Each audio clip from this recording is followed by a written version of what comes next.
ಬೇಕೇ ಬೇಕು ತಹಸೀಲ್ದಾರ್ಗೆ ಹೇಳಿದಿಕ್ಕಾರ ತಹಸೀಲ್ದಾರ್ಗೆ ಹೇಳಿದಿಕ್ಕಾರ ಬೇಕೇ ಬೇಕು ಬೇಕೇ ಬೇಕು ಎಲ್ಲಿವರೆಗೂ ಹೋರಾಟ ಎಲ್ಲಿವರೆಗೂ ಹೋರಾಟ ಎಲ್ಲಿವರೆಗೂ ಬೇಕೇ ಬೇಕು ಬೇಕೇ ಬೇಕು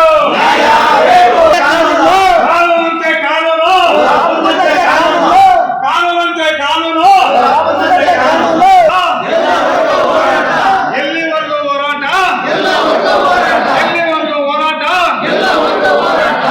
ಬೇಕೇ ಬೇಕು ತಹಸೀಲ್ದಾರ್ ಸೈನ್ ಹಾಕಲೇಬೇಕು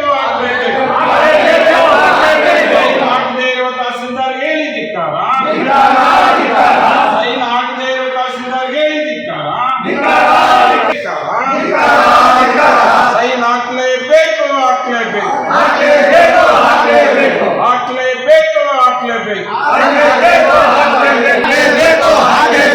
ತಹಸೀಲ್ದಾರ್ ಸೈನ್ ಹಾಕ್ಲೇಬೇಕು ಸೈನ್ ಹಾಕದೇ ಇರುವ ತಹಸೀಲ್ದಾರ್ಗೆ ಹೇಳಿದಿಕ್ಕಾರ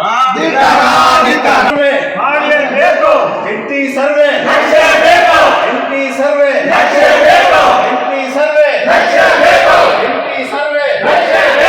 ಎಂಟಿ ಸರ್ವೆ ಅರಣ್ಯ ಅಧಿಕಾರಿಗಳಿಗೆ ಅರಣ್ಯ ಅಧಿಕಾರಿಗಳಿಗೆ ಅರಣ್ಯ ಅಧಿಕಾರಿಗಳಿಗೆ ಅರಣ್ಯ ಅಧಿಕಾರಿಗಳಿಗೆ ಎಂಟಿ ಸರ್ವೆ ಎಂಟಿ ಸರ್ವೆ ಎಂಟಿ ಸರ್ವೆ ಜಂಟಿ ಸರ್ವೆಗೆ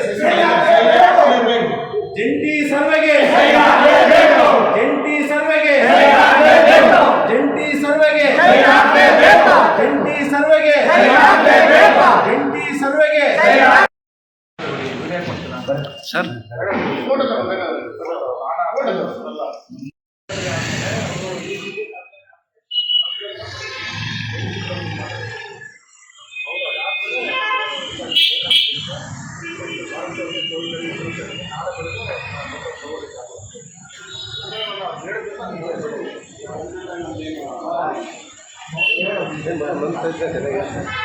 ನೀವೇ ತಾನೆ ಎಲ್ಲರನ್ನೂ ಮನವೊಲಿಸಿ ಕಳಿಸ್ತಾರಂತದ್ದು ನೀವು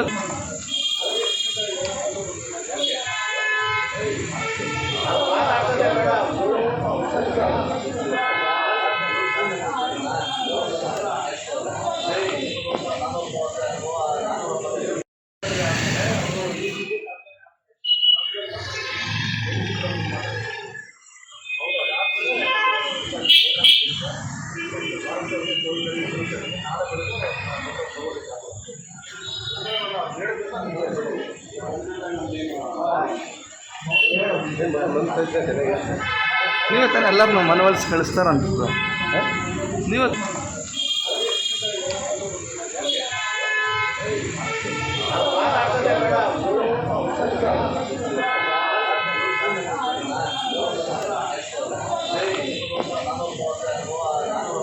ಸುಮಾರು 4 ಇದರಲ್ಲಿ ಸರ್ವೆ ಮಾಡಿ ರಿಪೋರ್ಟ್ ಕೊಟ್ಟಿದ್ದಾರೆ. ಸರ್ವೆ ADLR ಮತ್ತು ಸರ್ವೆ ಸೂಪರ್ವೈಸರು ಸರ್ವೇಯರು ಎಲ್ಲರೂ ಸೈನು ಸೀಲು ಹಾಕಿ ತಹಸೀಲ್ದಾರ್ ಕೊಟ್ಟಿದ್ದಾರೆ. ತಹಸೀಲ್ದಾರ್ ಸೈನ್ ಹಾಕಿ ಕೊಟ್ಟರೆ ಅದು ಫಾರೆಸ್ಟ್ ಅವ್ರದ್ದು ಯಾವುದು ರೈತರದ್ದು ಯಾವುದು ಅಂತ ಇತ್ಯರ್ಥ ಆಗುತ್ತೆ. ಆ ಇತ್ಯರ್ಥ ಆಗ್ತಕ್ಕಂಥ ತಡೆ ಹಿಡಿತಕ್ಕಂಥ ತಹಸೀಲ್ದಾರ್ಗೆ ಯಾಕೆ ಇಂಟ್ರೆಸ್ಟು? ಮತ್ತು ಹಲವಾರು ಧರಣಾಗಳು ಮಾಡುವಾಗ AC ಇವರೆಲ್ಲರೂ ಬಂದರು, 1-2-3 ದಿವಸದಲ್ಲಿ ನಿಮ್ಮದು ಸಮಸ್ಯೆ ಇತ್ಯರ್ಥ ಆಗುತ್ತೆ ಅಂತಂದು ಕಾದು ಆಗಲಿಲ್ಲ.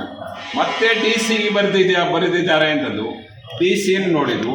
DC ನೋಡಿಪ್ಪ ನಾವು ಕಳಿಸಿದ್ದೀವಿ, ಅವರ ಹಂತದಲ್ಲೇ ಮುಗಿಸ್ಬೇಕು ಅಂತ ಹೇಳಿ ರೈಟಿಂಗಲ್ಲೇ ಕೊಟ್ಟಿದ್ದೀನಿ ಅಂತಂದರು. ಅದಾದಮೇಲೂ ತಹಸೀಲ್ದಾರ್ ಆಗ್ತಾಯಿಲ್ಲ. ಮತ್ತು ಇಲ್ಲಿ ದಿವಸ ಒಂದು ಕಾದ್ರೂ ತಹಸೀಲ್ದಾರ್ ಇಲ್ಲಿಗೆ ಬರ್ತಾ ಇಲ್ಲ, ಎಲ್ಲಿ ಕೆಲಸ ಮಾಡ್ತಾ ಏನು ಗೊತ್ತಿಲ್ಲ. ಅಂಥ ಸಂದರ್ಭದಲ್ಲಿ ಈಗ ಏನು ಮಾಡಬೇಕು? ರೈತರು ಅನಿವಾರ್ಯವಾಗಿ ಬಂದಿದ್ದೀವಿ, ಬೆಳಗ್ಗೆಯಿಂದ ಕೂತು ಮತ್ತು ಸಾಯಂಕಾಲ ಹೋಗ್ತಕ್ಕಂಥ ಪ್ರಶ್ನೆ ಇಲ್ಲ. ನಮ್ಮದು ಒಂದು ಇತ್ಯರ್ಥ ಆಗಬೇಕು.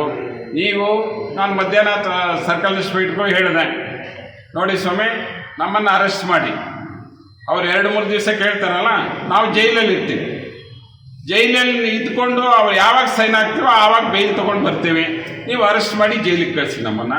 ಅಲ್ಲಿವರೆಗೂ ನಾವು ಹಿಂದೆ ಹೋಗ್ತಕ್ಕಂಥ ಪ್ರಶ್ನೆನೇ ಇಲ್ಲ.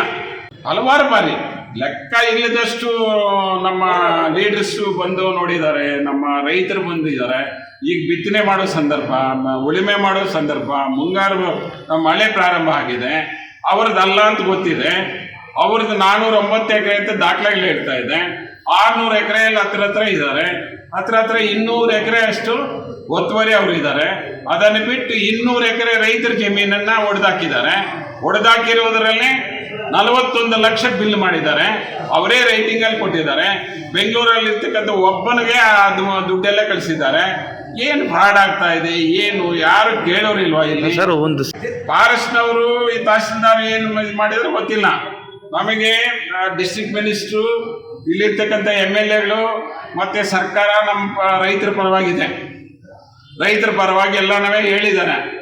ರೈತರ ಪರವಾಗಿರ್ತಕ್ಕಂಥ ಸರ್ಕಾರ ಇದ್ರು ರೈತರ ಪರವಾಗಿರ್ತಕ್ಕಂಥ MLAಗಳು, MLCಗಳು ಮತ್ತೆ ಡಿಸ್ಟ್ರಿಕ್ಟ್ ಮಿನಿಸ್ಟ್ರು ನಮ್ಮ ಪರವಾಗಿರುವಾಗ, ಮತ್ತೆ ಜಿಲ್ಲಾ ಆಡಳಿತ DC ಅವರು ಕಾನೂನು ಪ್ರಕಾರ ಏನಿದೆಯೋ ಅದರ ಪ್ರಕಾರ ರೈತರಿಗೆ ನಾವು ಬೆಂಬಲ ಇರ್ತೀವಿ ಕಾನೂನು ಪ್ರಕಾರ ಅಂತ ಅವರು ಹೇಳ್ತಾ ಇದ್ದಾರೆ. ADC ಹೇಳ್ತಾ ಇದ್ದಾರೆ, AC ಹೇಳ್ತಾ ಇದ್ದಾರೆ. ಈ ತಹಸೀಲ್ದಾರ್ ಯಾಕೆ ಈ ರೀತಿ ರೈತರಿಗೆ ವಿರೋಧ ಇರ್ತಕ್ಕಂಥವ್ರು ನೀವು ಎಲ್ಲಿ ಬೇಕಾದ್ರೂ ಹೋಗ್ಬಿಡಿ. ರೈತರ ಪರ ಇರ್ತಕ್ಕಂಥವ್ರು, ರೈತರಿಗಾಗಿರ್ತಕ್ಕಂಥವ್ರು ಈ ಜಿಲ್ಲೆಯಲ್ಲಿ ಇರಲಿ, ಈ ಜಿಲ್ಲೆಯಲ್ಲಿ ಕೆಲಸ ಮಾಡಲಿ. ನಿಮ್ಮದೇ ಅಂತ ಬೇರೆ ಕೆಲಸಗಳಿದ್ದು ರೈತರಿಗೆ ಈ ರೀತಿ ತೊಂದರೆ ಕೊಡ್ತಕ್ಕಂಥವ್ರ ವಿರುದ್ಧ ಈ ರೀತಿ ಹೋರಾಟ ಮಾಡದೇ ಇದ್ರೆ ಅನಿವಾರ್ಯ. ಡಿಸ್ಟ್ರಿಕ್ಟ್ ಮಿನಿಸ್ಟರ್ ಹಿಂದೆನೇ ಹೇಳಿದರು, ಕೋಲಾರ ಜಿಲ್ಲೆ ಸೂಕ್ಷ್ಮವಾದಂಥದ್ದು, ಅಲ್ಲಿ ಸೂಕ್ಷ್ಮವಾದಂಥ ಹೋರಾಟಗಳ ಇದು ಭೂಮಿ ಇದು. ಆದ್ದರಿಂದಾನೇ ಎಲ್ಲರೂ ನಾವು ಎಚ್ಚರಿಕೆಯಿಂದ ನಾವೆಲ್ಲ ಇರಬೇಕು ಅಂತ KDP ಸಭೆಯಲ್ಲಿ ಹೇಳಿದರು. ಸೈನ್ ಆಗದೆ ಇದ್ರೆ ನಾವು ಜೈಲಲ್ಲಿ ಕೂರೋದಕ್ಕೆ ರೆಡಿ. ಜೈಲಲ್ಲಿ ಕೂತಿರ್ತೇವೆ. ಯಾವತ್ತು ಸೈನ್ ಹಾಕಿದ್ರೆ ಆವತ್ತು ಹೊರಗಡೆ ಬರ್ತೀವಿ. ಈಗ ADC ಏನೋ ಬರ್ತಾರೆ ಅಂತ ಹೇಳ್ತಾರೆ. ಬರಲಿ, ಯಾರಾದರೂ ಬರಲಿ. ನಾವು ತಹಸೀಲ್ದಾರ್ ಚೇಂಬರಲ್ಲಿ ಒಳಗಡೆ ಹೋಗಿ ರಾತ್ರಿ ಆಗಲೂ ಇರ್ತಕ್ಕಂಥದ್ದು. ನಮಗೆ ಪೊಲೀಸರು ಬೇಕಾದರೆ ಅರೆಸ್ಟ್ ಮಾಡಲಿ, ಜೈಲಿಗೆ ಕಳಿಸ್ಲಿ. ನಿರ್ಣಾಯಕವಾದಂಥ ಒಂದು ತೀರ್ಮಾನಕ್ಕೆ ಬಂದುಬಿಟ್ಟಿದ್ದೀವಿ.